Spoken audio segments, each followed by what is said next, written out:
اعوذ باللہ من الشیطان الرجیم بسم اللہ الرحمن الرحیم اللہم صلی علی محمد وعلی محمد وعجل فرجہم قال اللہ الحکیم فی خطاب المتین بسم اللہ الرحمن الرحیم فقرؤ ما تیسر من القرآن۔ مومنین و مومنات کو دعوت متعال کا حکم ہے کہ قرآن پڑھو جتنا تم سے آسانی سے ہو سکتا ہے۔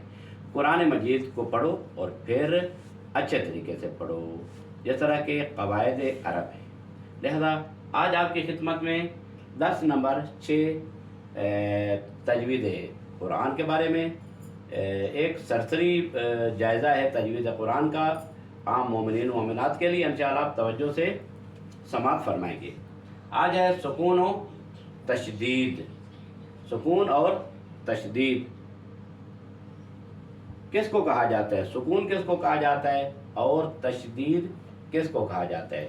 سکون جس حرف پر کوئی حرکت نہ ہو۔ حرکت ہوتی ہے زبر، زیر اور پیش، یہ ہوتی ہے حرکات، یعنی زبر، زیر اور پیش جس کو کہتے ہیں فتح، کسرہ اور ضمہ۔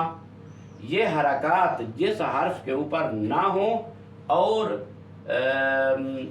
اس کے اوپر ایک خاص سمبل ہے، علامت ہے جو آپ کی خدمت میں عرض کرتا ہوں، اس کو کہتے ہیں سکون۔ اور جس حرف پر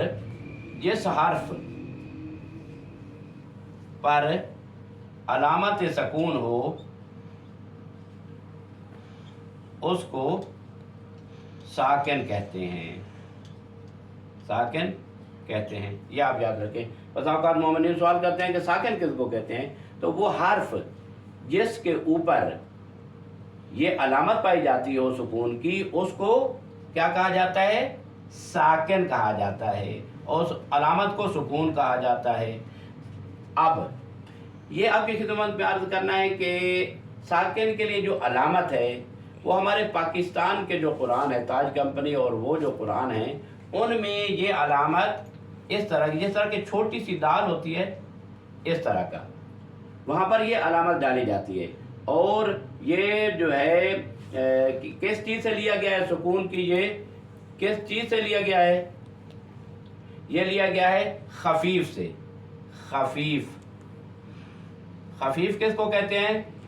خفیف، خے، فے، یہ فے، خفیف سے لیا گیا ہے۔ اور یہ خفیف کی، یہ جو ہم جو پاکستان میں لکھتے ہیں خے، فے، یہ فے، ٹھیک ہے، تو ہم خفیف سے اس کو لیتے ہیں۔ خفیف کہتے ہیں سبب، یعنی جس کو سنگین کے مقابلے میں کہا جاتا ہے ہلکا، یعنی یہ اس سے لیا گیا ہے، اس کو اس سے لیا گیا ہے، خا کے پہلے جو دندانہ ہے اس سے لیا گیا ہے، باقی کو کاٹ کر دیا گیا ہے، اور یہ جو نقطہ ہے اس کو بھی ختم کر دیا گیا ہے۔ لہذا یہ علامت سکون ہے، یہ جو اکثر بہتر پاکستان کے قرآنوں میں موجود ہے۔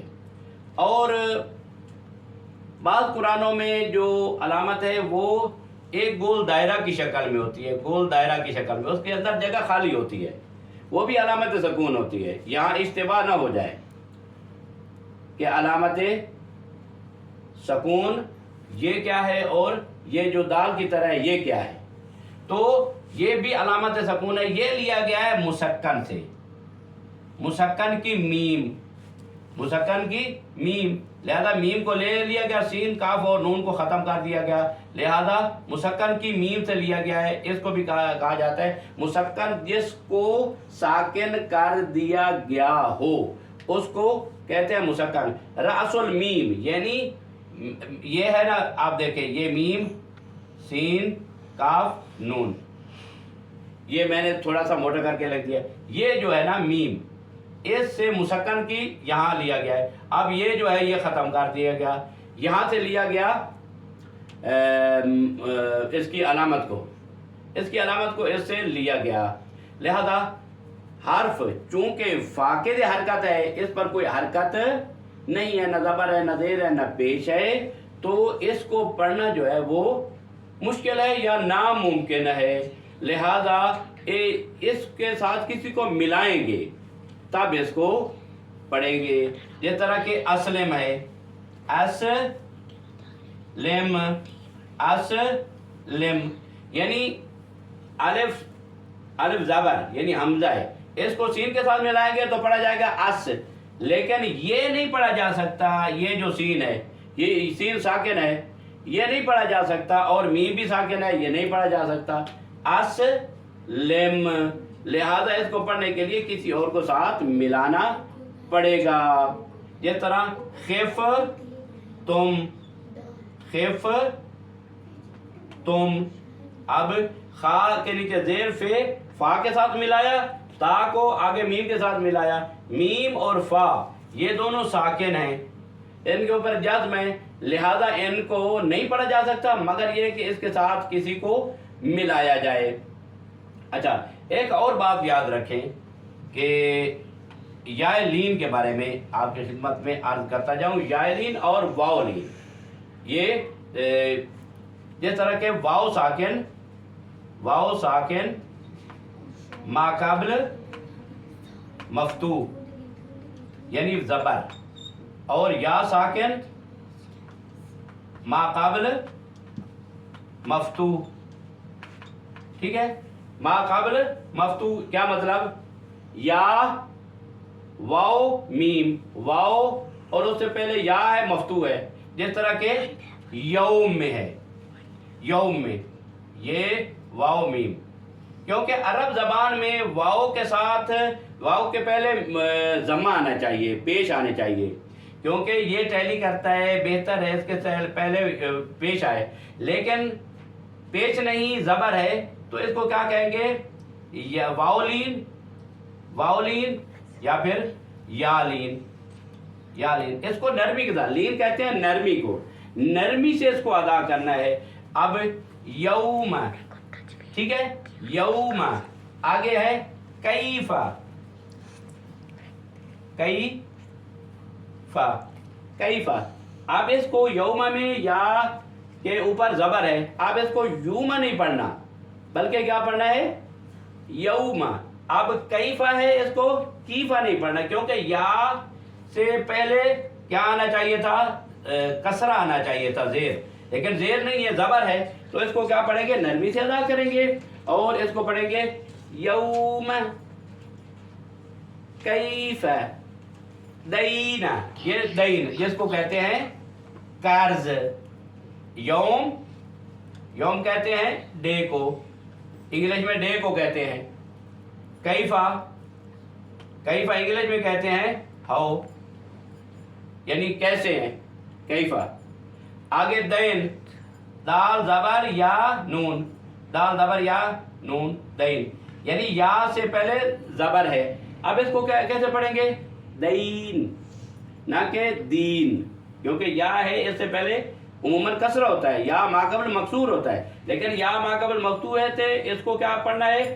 دین، سوف، غیر، یوم، یہ کہتے ہیں واولین یا یالین۔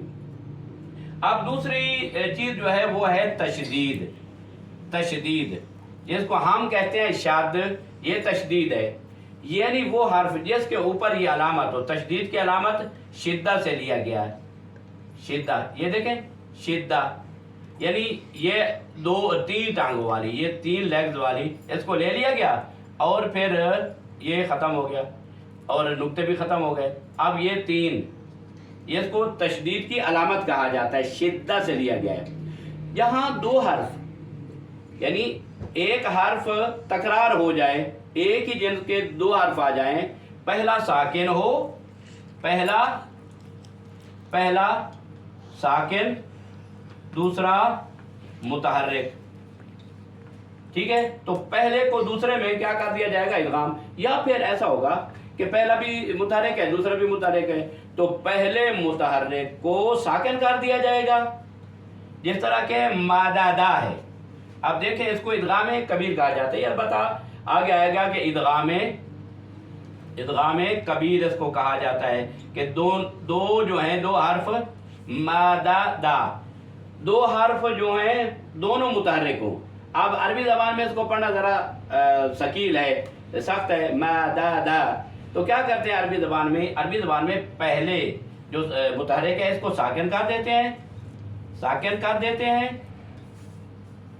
اور ساکن کر کے دوسرے میں ادغام کر دیتے ہیں. اب کیا بن جائے گا؟ یہ بنے گا مد دا. آپ پہلے کو دوسرے میں ادغام کر دیا تو یہ کیا بن گیا؟ مدہ.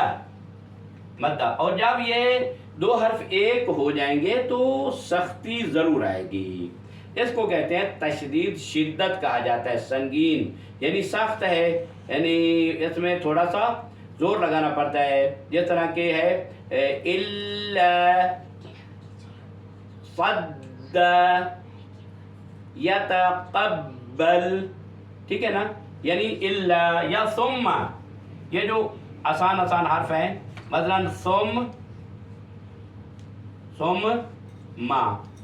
اب پہلا میم ساکن ہے، دوسرے میں کیا کر دیں گے؟ ادغام کر دیں گے. اب کیا بن جائے گا؟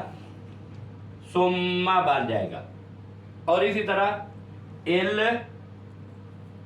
لا، پہلے ساکن دوسرا اس میں ادغام، پہلے ساکن کو دوسرے متحرک میں ادغام کر دیں گے، بن جائے گا الا. اسی طرح قرآن مجید میں کئی حرف ہیں، یحض ہے، یشد ہے، صد ہے، صدو عن سبیل اللہ، صدو، صد دو، یا صدہ، صدہ. یہ کس طرح بنا؟ صد دا. یہ دو صاد اور دال، ایک ساکن دوسرا متحرک ہے. اب ساکن کو متحرک میں ادغام کر دیا. ادغام، ادغام کیا ہوتا ہے؟ ایک حرف کو دوسرے حرف کے اندر ڈال دینا، یعنی دو حرفوں کو ایک بنا دینے کا نام کیا ہے؟ ادغام. لہذا جب ادغام ہوگا تو پھر شدت ضرور آ جائے گی. لہذا قرآن مجید میں آپ دیکھتے ہیں کہ مختلف مقامات پر حرف جو ہے وہ مشدد ہوتے ہیں، ان کے اوپر تشدید ہوتی ہے. جس طرح کہ ہم پڑھتے ہیں اللہم صلی علی، آپ دیکھیں صلی، اب لام کے اوپر تشدید ہے، لام کے اوپر تشدید آ گیا. اصل سل لے، لام ساکن، ساکن دوسری لام متحرک، ساکن کو متحرک میں ڈال دیا، ادغام کر دیا، یہ بن گیا صلی، نہ کہ صالح. اللہم صلی علی نہیں، اللہم ہم، اسی طرح ہم، اللہم. اچھا یہ یاد رکھیں کہ جب درود شریف لکھتے ہیں نا اس وقت بسا اوقات یہ لکھ دیتے ہیں صلی، صلی، نہ یہ صلی نہیں ہے، یہ تو مؤنث کا صیغہ ہے. صلی، اللہم صلی علی. ہاں البتہ پڑھنے میں تھوڑا سا یہ ہے کہ اس کو جب عربی طریقے کے ساتھ پڑھا جاتا ہے تو پڑھا جاتا ہے اللہم صلی علی محمد و آل محمد، صلی علی، نہ کہ صلی علی. لہذا اسی طرح محمد، لفظ محمد ہے تو محمد کی میم جو ہے وہ کیا ہے؟ میم ہے، میم محمد. پہلا میم ساکن دوسرے میں ادغام کر دیا، یہ بن گیا محمد. تو اس طرح آج کا درس جو تھا انشاءاللہ آپ کو معلوم ہو گیا ہوگا کہ ایک ہے ساکن، سکون اور مشدد، تشدید. حرف جس کے اوپر شد آ جائے اس کو کہا جاتا ہے مشدد. جس طرح کہ صلی میں لام ہے، یہ حرف مشدد ہے اور یہ علامت جو ہے وہ 3 لیگز والی، یہ تشدید کی علامت ہے. لہذا ساکن اور مشدد، سکون اور تشدید. انشاءاللہ امید ہے آپ کو ان باتوں کی سمجھ آ گئی ہوگی. انشاءاللہ نیکسٹ درس 7واں جو ہے انشاءاللہ پھر آپ کی خدمت میں عرض کیا جائے گا. وصلی اللہ علی محمد و آلہ الطاہرین.